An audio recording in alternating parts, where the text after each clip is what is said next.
সনাতন ধর্মে এমন 7জন মহাপুরুষ আছেন যাদের মৃত্যু হয়নি, যারা আজও বেঁচে আছেন যুগের পর যুগ ধরে মানুষের চোখের আড়ালে। এদের বলা হয় সপ্ত চিরঞ্জীবী। 7জন চিরঞ্জীবীর মধ্যে দ্বিতীয়জন হলেন বিভীষণ। কিন্তু কেন তিনি চিরঞ্জীবী? কী কারণে রাবণের ভাই হয়েও তিনি রামের পাশে দাঁড়ালেন? আর কলিযুগের শেষে কী ভূমিকা পালন করবেন বিভীষণ? আজ আমরা কথা বলবো রামায়ণের এক অলৌকিক চরিত্র, যিনি ধর্ম ও সত্যের পথে থেকে হয়েছিলেন অমর, লঙ্কার রাজা বিভীষণ সম্পর্কে। ভিডিওটি শেষ পর্যন্ত দেখবেন এবং চ্যানেলে নতুন হলে সাবস্ক্রাইব করতে ভুলবেন না।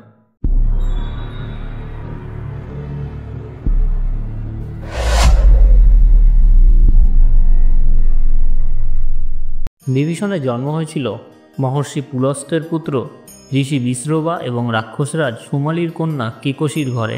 তার 2 ভাই ছিলেন রাবণ ও কুম্ভকর্ণ, আর বোন ছিলেন শূর্পণখা। বিভীষণ জন্মেছিলেন রাক্ষস বংশে, যেখানে তার ভাই রাবণ এবং কুম্ভকর্ণ শক্তি ও অহংকারে মোহিত ছিলেন। বিভীষণ ছোটবেলা থেকেই ছিলেন ধর্মপরায়ণ, সত্যবাদী এবং শান্ত স্বভাবের। পুরাণে বলা হয়েছে বিভীষণ ভগবান শ্রী বিষ্ণুর অনুরাগী ভক্ত ছিলেন এবং সর্বদা ধর্ম ও ন্যায়ের পথে চলতেন। ব্রহ্মা তপস্যায় সন্তুষ্ট হয়ে বিভীষণকে অমরত্বের আশীর্বাদ দেন। এই আশীর্বাদই তাকে 7 চিরঞ্জীবীর একজন করে তোলে। শৈশবে বিভীষণ, রাবণ ও কুম্ভকর্ণ এই 3 ভাই মিলে মহাব্রহ্মাকে সন্তুষ্ট করার জন্য কঠোর তপস্যায় লিপ্ত হন। কথিত আছে বছরের পর বছর ধরে তারা ঘন জঙ্গলে প্রবল ঝড় বৃষ্টি আর প্রখর রোদে কঠিন উপবাস করে ভয়ঙ্কর তপস্যা করেন ব্রহ্মার দর্শনের জন্য। সবার আগে রাবণ মাথা নত করে বলল, প্রভু, আমি চাই অমরত্ব। আমি চাই এই সংসারে কেউ যেন আমাকে কখনো পরাজিত বা বধ করতে না পারে। ব্রহ্মা শান্তভাবে উত্তর দিলেন, রাবণ, অমরত্ব আমি দিতে পারবো না, কিন্তু আমি তোমাকে বর দিচ্ছি। দেবতা, দানব, গন্ধর্ব, যক্ষ, কিন্নর, নাগ, কীট এদের কেউই তোমাকে স্পর্শ করতে পারবে না। কিন্তু তুমি মানুষদের বাদ দিলে, তাই তোমার বিনাশ একদিন মানব রূপেই ঘটবে। রাবণ আনন্দে উজ্জ্বল হয়ে উঠলেন। এরপর কুম্ভকর্ণ ব্রহ্মার সামনে প্রণাম করে বলল, প্রভু, আমি চাই অতুলনীয় শক্তি আর অমরত্ব। ব্রহ্মা হাসি মুখে বর দিতে গেলেন, কিন্তু দেবতারা ভয়ে সরস্বতী দেবীকে অনুরোধ করলেন কুম্ভকর্ণের জিহ্বা জড়িয়ে দিতে।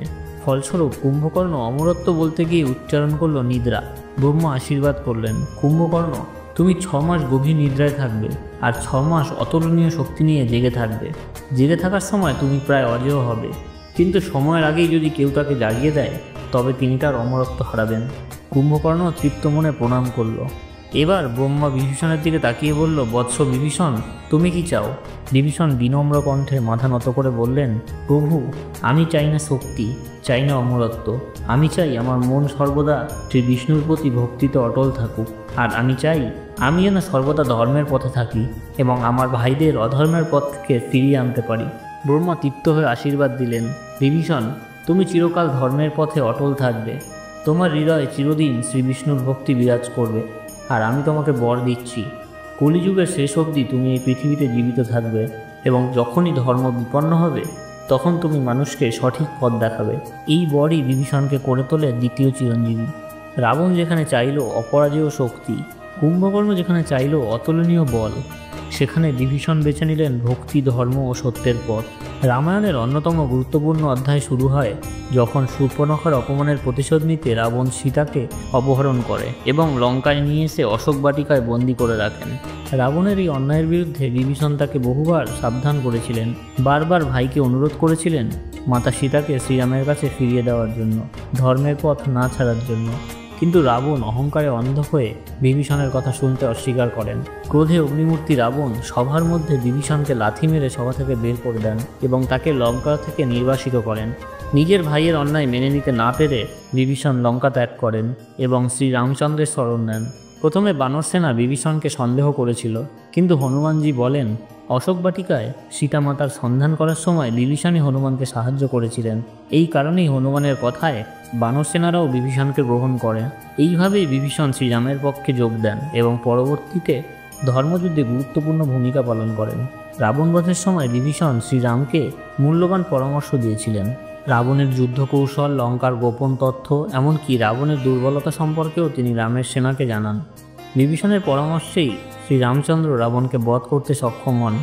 রাবণের মৃত্যুর পর শ্রীরামচন্দ্র বিভীষণকে লঙ্কার সিংহাসনে বসান। সেই থেকে তিনি পরিচিত হন লঙ্কার ধর্মপরায়ণ রাজা হিসেবে। সনাতন ধর্মমতে কলিযুগের শেষ প্রান্তে যখন পৃথিবীতে অন্যায়, পাপ ও অসুর শক্তি চরমে পৌঁছাবে, তখন ভগবান বিষ্ণুর দশম অবতার কল্কি পৃথিবীতে অবতীর্ণ হবেন। সেই সময় বিভীষণ কল্কিকে সহায়তা করবেন। লঙ্কার রাজা হিসেবে দেব শক্তির পক্ষ থেকে কল্কিকে অসুর শক্তি বিনাশে সহায়তা করবেন এবং ধর্ম প্রতিষ্ঠার পথ সুগম করবেন।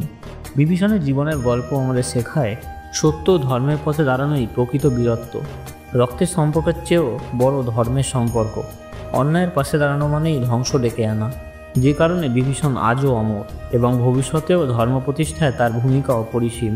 আপনারা যদি সপ্ত চিরঞ্জীবী সম্পর্কিত আমাদের এই ধারাবাহিক পর্বটি উপভোগ করেন, তবে ভিডিওটি লাইক করুন, শেয়ার করুন এবং আমাদের চ্যানেলটিকে সাবস্ক্রাইব করতে ভুলবেন না। আপনার মূল্যবান মতামত আমাদের অবশ্যই কমেন্টে জানান। তাহলে দেখা হবে পরের ভিডিওতে, যেখানে আমরা জানব তৃতীয় চিরঞ্জীবী অর্থাৎ হনুমানজি সম্পর্কে।